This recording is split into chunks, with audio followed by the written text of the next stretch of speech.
경남의 코로나19 누적 확진자가 1,000명을 넘어섰습니다. 방역당국은 감염 확산의 연결고리를 끊기 위해 안간힘을 쏟고 있습니다.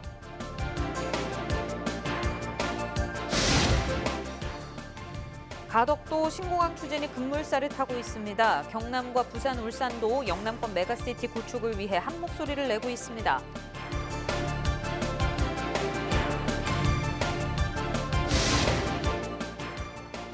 김해시의 항공기 소음 피해 면적과 인구가 증가한 것으로 나타났습니다. 항공기 운항 횟수 증가로 피해도 증가했다는 분석입니다.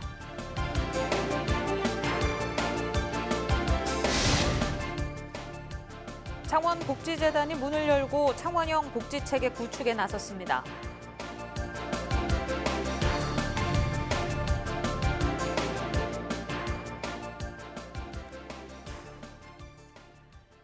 시청자 여러분 안녕하십니까? 헬로티비 뉴스 경남입니다. 경남의 코로나19 누적 확진자가 지난 주말 1,000명을 넘어섰습니다. 게다가 세 번째 사망자도 나왔는데요. 이 경남도는 감염 확산의 연결고리를 끊기 위해 안간힘을 쓰고 있습니다. 보도에 권정숙 기자입니다. 역대 가장 많은 49명의 확진자가 나온 지난 19일. 경남의 코로나19 누적 확진자는 1,000명을 넘어섰습니다. 20일에는 진주 경상대병원에서 치료를 받던 80대 확진자가 숨지면서 사망자는 모두 3명으로 늘었습니다. 위태로운 주말을 보낸 뒤 맞은 21일. 하지만 경남의 확진자는 두 자릿수를 이어갔습니다. 사흘간 가장 많은 확진자가 나온 곳은 거제. 이로 인해 거제 스크린 골프장 접촉 확진자는 9명, 목욕탕 관련은 12명, 조선소 관련 9명, 병원은 3명으로 늘었습니다. 거제시는 사회적 거리 두기를 2.5단계로 격상했습니다. 거제시는 사회적 거리 두기 단계를 2.5단계로 격상했습니다. 목욕장업은 일주일간 집합 금지가 추가됩니다. 지난 일주일간 거제에서는 43명의 확진자가 발생했습니다. 전체 지역 확진자 203명 중 21%를 차지합니다. 확진자가 증가하면서 경남도 방역당국은 진주와 창원 경상대병원, 양산 부산대병원에 중증 환자 전담치료 병상을 늘려 기존 8개에서 27개를 확보하기로 했습니다. 현재로서는 빨리 확진자를 찾아내 감염 확산을 막는 것이 최선. 20일까지 318명이 검사를 받은 창원의 익명 임시 선별 검사소에서만 3명의 확진자를 찾아 확산고리를 차단했습니다. 선제적으로 검사 권유를 해주시기 바랍니다. 어제 확진된 1,060번께서도 본인이 접촉자로 검사를 받을 당시 다른 지인에게 연락해 검사 받을 것을 권유해 주셨습니다. 그 덕분에 1,059번이 빨리 검사를 받게 되었고 확진 사실을 신속히 발견할 수 있었습니다. 경남의 코로나19 누적 확진자는 1,085명으로 이 중 322명이 입원해 치료를 받고 있습니다. 헬로티비 뉴스 권정숙입니다. 코로나19 확진자 발생으로 재택근무에 들어갔던 경남도 교육청이 21일 업무를 재개했습니다. 도교육청은 전 직원을 대상으로 한 전수검사와 청사방역을 마무리하고 각 부서의 업무를 재개했다고 설명했습니다. 자가격리 중인 박종훈 교육감은 화상으로 참여한 월요회의에서 확진자 발생에 유감을 표하고 교육청 전체 현안 점검과 공백 없는 교육행정을 당부했습니다. 김해 신공항이 백지화되면서 가덕도 신공항 추진이 급물살을 타고 있습니다. 경남, 부산, 울산이 영남권 메가시티 구축을 위해 가덕도 신공항 추진을 밀어붙이고 있는 상황인데요. 자세한 내용 알아보겠습니다. 보도국 구지은 기자 전화 연결돼 있습니다. 네, 구 기자, 이 김해 신공항 백지화 결과가 나온 지 얼마 안 돼서 가덕도 신공항 추진이 급물살을 타고 있네요. 네, 그렇습니다. 김해 신공항 백지화 결과가 나온 지 정확히 9일 만인 지난달 26일 더불어민주당은 당내 136명이 서명한 가덕도 신공항 건설 촉진 특별법을 발의했습니다. 이 법안에는 동남권 신공항이란 부산광역시 강서구 가덕도 일원에 건설되는 공항을 말한다라는 문구가 명기돼 사실상 가덕도안을 명문화하고 있는데요. 경부을 내 여타 후보지를 물색하기 전에 입법을 통해 가덕도 신공항을 밀어붙이는 방식입니다. 이러한 경부을 지역민의 염원이 김해 신공항 백지화 이후 급물살을 타고 있습니다. 네, 그렇군요. 또 최근 경부을 자치단체장과 지역 상공계가 가덕도 신공항 건설을 한 목소리로 지지하기도 했죠. 네, 지난 17일 울산에서 열린 기자회견에서 김경수 지사와 송철호 울산시장, 변성환 부산시장 권한대행 등 자치단체장과 지역 상공계가 함께 가덕도 신공항에 힘을 싣기로 했습니다. 이는 지역 갈등과 정치적 논쟁으로 변질될 위기를 맞고 있는 가덕 신공항 건설 논의에 대해 영남권이 공동 대응으로 힘을 불어넣겠다는 의도로 풀이됩니다.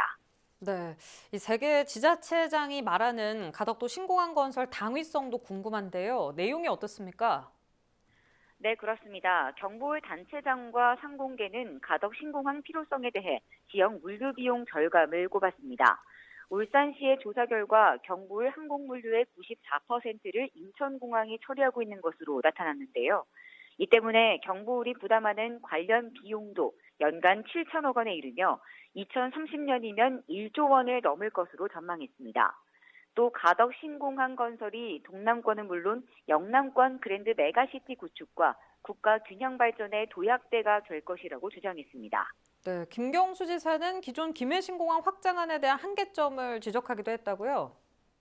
네, 김 지사는 이 자리에서 총리실 산하 김해 신공항 검증위원회의 최근 결정은 정치적 의미로 뒤집혔던 잘못된 결정을 바로잡고 공항의 기본은 안전이라는 점을 재확인하는 의미를 지닌다며 새로운 미래를 여는 경제공항, 24시간 운항 가능한 안전한 공항, 인천공항 유사시 대체 가능한 공항으로 가덕 신공항은 건설돼야 한다고 강조했습니다.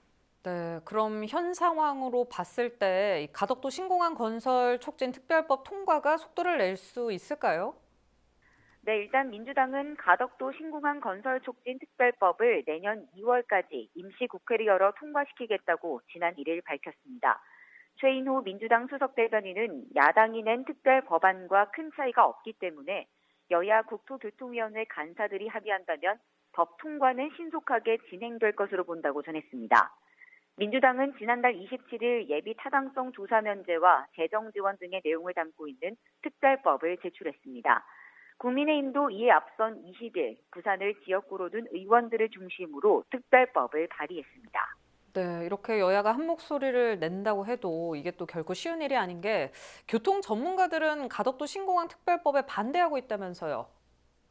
네, 그렇습니다. 대한교통학회가 최근 회원 100명을 대상으로 조사한 결과 정치권의 예비 타당성 조사 면제를 포함한 가덕도 신공항 추진에 76%가 동의하지 않는다고 답하면서 10명 중 7명은 가덕도 신공항 특별법에 반대하고 있는 것으로 조사됐습니다. 동의하지 않는 이유로는 정치적 상황에서 독립적이지 못한 검증 결과라는 응답이 90%로 가장 많았고 정책 수립의 불확실성, 전문가 의견 수렴 부족 등이 그 뒤를 이었습니다. 또 총리실의 김해 신공항 검증위의 결론에 대해서도 동의하지 않는다는 응답이 65%로 조사됐습니다. 네, 알겠습니다. 구 기자 잘 들었습니다. 네, 가덕도 신공항 건설을 놓고 의견이 분분합니다. 어느 한쪽에선 내년 4월에 있을 선거용 태세가 아니냐는 의혹도 나오고 있는 상황에서 빠른 진행보다도 규모가 큰 국책 사업인 만큼 지역 의견 수렴과 사회적 합의 등 그에 걸맞는 신중함이 필요해 보입니다. 지금까지 보도국 구지은 기자 연결해봤습니다. 네, 다음 소식입니다. 김해시의 항공기 소음 피해 면적과 인구가 증가한 것으로 나타났습니다. 부산지방항공청의 2020년 소음 등고선 고시 결과에 따르면 김해 지역 소음 피해 면적은 지난 2004년 4.86제곱킬로미터에서 12.11제곱킬로미터로 2.5배 증가한 것으로 확인됐습니다. 피해 인구도 같은 기간 7,573명에서 74,056명으로 10배 가까이 급증했습니다. 이는 지난 2004년 이후 16년 만에 시행된 김해 지역 한국공항공사 소음 등고선 변경 고시에 따른 것으로 김해시 관계자는 소음 피해 면적 등에 영향을 미치는 항공기 운항 횟수가 증가하면서 지역 피해 역시 증가한 것으로 분석했습니다.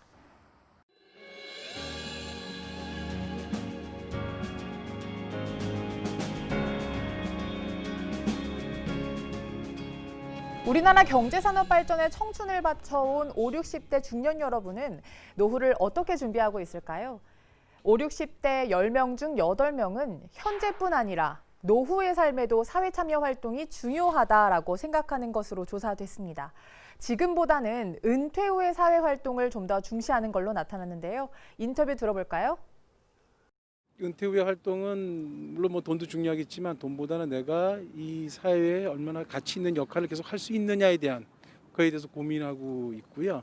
뭐 그걸 위해서는 우리가 흔히 얘기하는 뭐 봉사 같은 것도 있을 수 있을 것이고 또 제가 갖고 있는 전공을 살려서 후배들에게 가르침을 한다든가 이런 쪽에서 그 역할을 지금 찾고 공부하고 있습니다. 그냥 무료하게 있는 것보다 경제활동을 하면서 지내는 게 훨씬 노후를 즐겁게 활기차게 살 수 있지 않을까 싶어요. 그렇다면 노후에 어떤 사회활동을 희망할까요? 젊어서 하지 못한 취미 생활을 꼽은 중년이 가장 많았습니다. 그 뒤로 소득 창출을 위한 일, 자기 개발을 위한 활동, 자원봉사와 같은 의미 있는 일, 종교활동 순으로 조사됐습니다. 아무것도 하지 않고 편하게 지내고 싶다라고 응답한 사람도 8.3%였습니다. 사회참여 활동은 여가활동, 봉사활동, 평생교육활동으로 나눠볼 수 있는데요. 신중년은 현재 주로 어떤 여가활동을 하면서 지낼까요? 집에서 혼자 있을 때는 책 보는 거 하고 그러면 이제 운동하는 걸로 소위를 하고 있어요. 산에 많이 다니고 있어요. 산을 좋아해서. 앉아서 TV도 보다가 책도 좀 보다가. TV 시청이라고 답한 사람이 42%로 가장 많았습니다. 이어서 등산, 산책, 이웃 친구와 대화하기, 친목단체, 국내외 여행 등의 순이었습니다. 그렇다면 현재 말고 노후에 가장 즐기고 싶은 여가 활동은 무엇일까요? 공부 좀 하고 싶은데요. 뭐 영어 회화 같은 거. 그냥 가족들과 같이 보낼 수 있는 시간 그게 제 노후의 가장 바람 행복입니다. 앞으로 더 가보고 싶은 데가 너무 많아요. 여행 가고 싶어요. 국내외 여행, 등산, TV 시청, 산책, 사교활동, 수영 등의 순으로 조사됐습니다. 현재는 여가 활동으로 주로 TV 시청을 많이 하지만 노후에는 국내외 여행을 하고 싶다는 겁니다. 은퇴 후에 봉사활동할 의향이 있느냐라는 질문에는 45.8%가 있다, 54.2%가 없다고 답했습니다. 평생교육에 대해서는 85%가 전혀 받은 적이 없다라고 답했고 현재 받고 있다는 응답은 5%에 그쳤습니다. 자원봉사를 하면 삶의 만족도와 성취감이 높아진다라는 연구 결과가 있습니다. 또 평생교육은 인생 이모작도 도와줄 수 있습니다. 풍요롭고 값진 삶을 위해 지금부터 노후 설계를 촘촘하게 해보는 건 어떨까요? 헬로티비 브리핑이었습니다.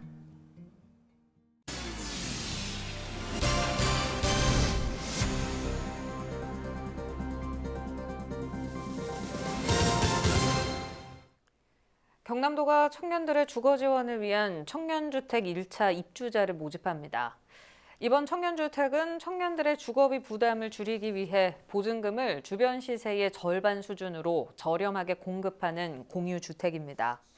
김해 삼방동에 있는 청년주택의 모집 규모는 모두 10가구로 경남과 부산에 주소를 두고 전년도 도시근로자 월평균 소득의 120% 이하인 청년이면 누구나 지원할 수 있습니다. 임대 보증금은 100만 원으로 임대료는 방 면적에 따라 최대 20만 원이며 최장 6년까지 살 수 있습니다. 입주 신청은 경남도나 경남개발공사 김해시 홈페이지 공고문을 확인해 22일부터 31일까지 접수하면 됩니다. 창원복지재단이 21일 문을 열었습니다. 창원복지재단은 시민이 주인이 되는 사람중심 복지창원 구현이라는 비전에 발맞춰 주민과 소통하는 창원형 컨트롤타워 역할을 하게 됩니다. 또 창원 지역의 복지 사각지대를 해소하고 새로운 복지 체계를 구축해 사회복지 종사자 처우 개선 등을 추진할 계획입니다. 가칭 양산 사송일중과 양산 특성화고가 지난 19일 교육부의 설립 심사를 통과했습니다.